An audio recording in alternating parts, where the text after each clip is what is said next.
వెళ్ళాలి. This is the intention. ఇది దేవుని యొక్క ఉద్దేశం. దాని కొరకు పరిశుద్ధాత్ముడు ఎంతకాలమైనా తీసుకుంటాడు. భూమిని రిపేర్ చేసినప్పుడే దేవుని ఆత్మ అగాధ జలముల పైన అల్లాడుచుండే. Hovering over the deep. The Spirit of God is hovering over the deep waters అని ఇంగ్లీష్. అగాధ జలముల పైన అల్లాడుతుంటే ఇట్ వాజ్ వర్కింగ్ అరౌండ్. అగాధ జలముల మీద వర్క్ చేసి పరిశుద్ధాత్మ దేవుడు దాన్ని ఒక షేప్ చేసి భూమిని. అసలు అది నిరాకారం శూన్యం ఎందుకు అయింది భూమి? నేను వరకు చెప్పా. ఈ బిగినింగ్ వర్సెస్ కదా ఆదికాండంలో. భూమి నిరాకారం శూన్యం ఎందుకు అయిందని చెప్పాను. చూడండి, యెషయా గ్రంథంలో ఒక మాట ఉంటుంది. అసలు when God created this earth, యెషయా గ్రంథం 45:17 చూడండి ఒకసారి. యెషయా 45:17 అండి. నీవు ఏమి కలుచున్నావని 45:17 యెహోవా వలన ఇశ్రాయేలు నిత్యమైన రక్షణ పొంది ఉన్నది. మీరు ఎనటెన్నటికి సిగ్గుపడకయు విస్మయమందుకయు ముందురు. 18 ఆకాశములకు సృష్టికర్త యెహోవాయే దేవుడు. ఆకాశాలకు సృష్టికర్త అయిన యెహోవాయే దేవుడు. ఆయన భూమిని కలగజేసి దాన్ని స్థిరపరిచి నిరాకారంగా నున్నట్లు. భూమిని కలగజేసి దాన్ని ఏం చేశాడు? సిద్ధపరిచి స్థిరంగా పెట్టాడు. నిరాకారంగా నున్నట్లు ఆయన దాన్ని సృజించలేదు. నివాస స్థలమునట్లుగా దాన్ని సృజించను. నిరాకారంగా చేయలేదు. ఏం చేయలేదు అంటే నిరాకారంగా నివాస యోగ్యంగానే చేసాడు అని. కానీ నిరాకారం శూన్యం అయిపోయింది అని అక్కడ. ఎక్కడ? ఆదికాండం. మరి నిరాకారంగా చేయలేదు కదా, నిరాకారం శూన్యం ఎందుకు అయింది? ఫండమెంటల్స్ తెలుసుకుందాం ముందు. ఫండమెంటల్ గాస్పల్ అంటారు. ఏంటది? Fundamental gospel. పెద్ద పెద్ద థియాలజీ నేర్చుకోవడం తప్పు కాదు.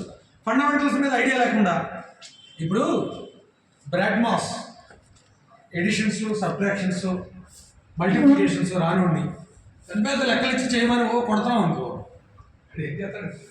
వాడికి ఎడిషన్స్, సబ్ట్రాక్షన్స్, మల్టిప్లికేషన్స్ తెలియదు. అన్ని ఆల్జిబ్రాలో అవి ఇవి సాల్వ్ చేయమని చెప్పేసి మనం ప్రాబ్లమ్స్ ఇచ్చి అన్నో ఇబ్బంది పెట్టి ఈ మాత్రం రాదా ఇది కూడా చేయలేమంటే అది ఫండమెంటల్ తెలియదు. అది కోపం వస్తుంది, ఇరిటేషన్ వస్తుంది, పారిపోవాలనిపిస్తుంది. పారిపోవడం దొరకకపోతే ఆత్మహత్య చేసుకోవాలి. పిల్లలు చాలామంది ఆ ఇంటర్మీడియట్ పిల్లలు ఎంపీసీ గ్రూప్ వాళ్ళు ఎంత ఆత్మహత్య చేసుకుంటారు తెలుసా? వాళ్ళకి ఫండమెంటల్ తెలియకుండా దొంగ మార్కులు వేసి పైకి పంపిస్తారు. అక్కడికి వెళ్ళిన తర్వాత మార్క్స్లో మా అమ్మాయి ఫస్ట్ రావాలంటే కూర్చొని అడిగాం కొడుకులు తీసుకెళ్తారు. ఏ దారి దొరక వాళ్ళు ఫైనల్ చూసుకుంటారు. ఏం చూసుకుంటారు? తప్ప వాళ్ళది కదా.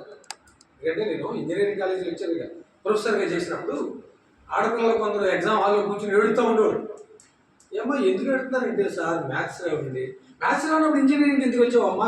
బీకామ్కో లేకపోతే బీఏకో నీ బీఎస్సీకి వెళ్ళిపోయావంటే మా ఫాదరు మా మదర్ అండి నువ్వు ఇంజనీర్ అవ్వాలి అని జాయిన్ చేశారండి. మరి మాకు ఇప్పుడు అర్థం కావట్లా. ఈ ఒక్క సబ్జెక్ట్ వల్ల నాకు మొత్తం పోతుంది లైఫ్. ఫండమెంటల్స్ చెప్పుకోవడం కూడా ఇంపార్టెంట్. అందరం మేధావులుగా కనపడతాం. కానీ తేడా చూస్తే ఏమీ తెలియని నాలెడ్జ్ కూడా అవడం ఉంటాడు.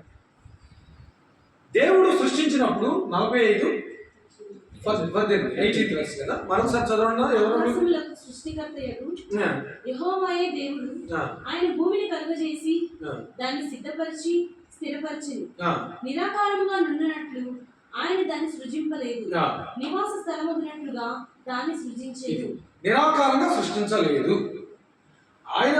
when he created the earth it was very shape and every facility which is livable అని ఉంది. నివాస యోగ్యం అంటే కదమ్మా, which is livable. it a proper shape which is livable. నివాస యోగ్యంగానే చేశాడు. కానీ ఆదికాండం 1:3 చెప్తుంది అది నిరాకారము శూన్యముగా ఉండేనని తెలుగులో ఉంది. అక్కడ అండర్లైన్ చేసుకుని ఏం రాసుకుంటారంటే నిరాకారముగా శూన్యముగా అయ్యను లేక చెయ్యబడిన ఉన్నది హెబ్రీ భాష. ఇది వాజ్ అని ఇంగ్లీష్లో ఉంటుంది, ఇట్ వాజ్ మేడ్ అని హెబ్రీలో ఉంటుంది. ఆయా అంటే చెయ్యబడింది. ఎవరి వల్ల చేయబడిందంటే ఇప్పుడు మనకి 2 చోట్ల దానికి ఆన్సర్ ఇంత నివాసయోగ్యంగా చేసి అద్దె పెట్టి అన్నీ చేసి దేవుడు మొట్టమొదటిసారిగా ఈ భూమి మీద అవకాశం లూసిఫర్కి వాడు అనుచరులకు ఇచ్చాడండి. యెషయా 14 యెహెజ్కేలు 28 అధ్యాయం 2 అధ్యాయాలు రాసుకో.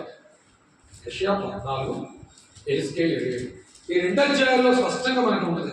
ఒక చోటగా పలుమార్లు ఉంటుంది. ఏమనుంటుందంటే దేవుని తోట అయిన ఏదెనులోనూ ఉంటివి. చూడండి ఆ వచనం ఎక్కడ ఉన్నది? కాలుచున్న రాళ్ల మధ్యలో సంచరించుంటివి. యెహెజ్కేలు 28 కదా, 28:14 28-14 వచ్చిన గట్టిగా చదవయ్యా.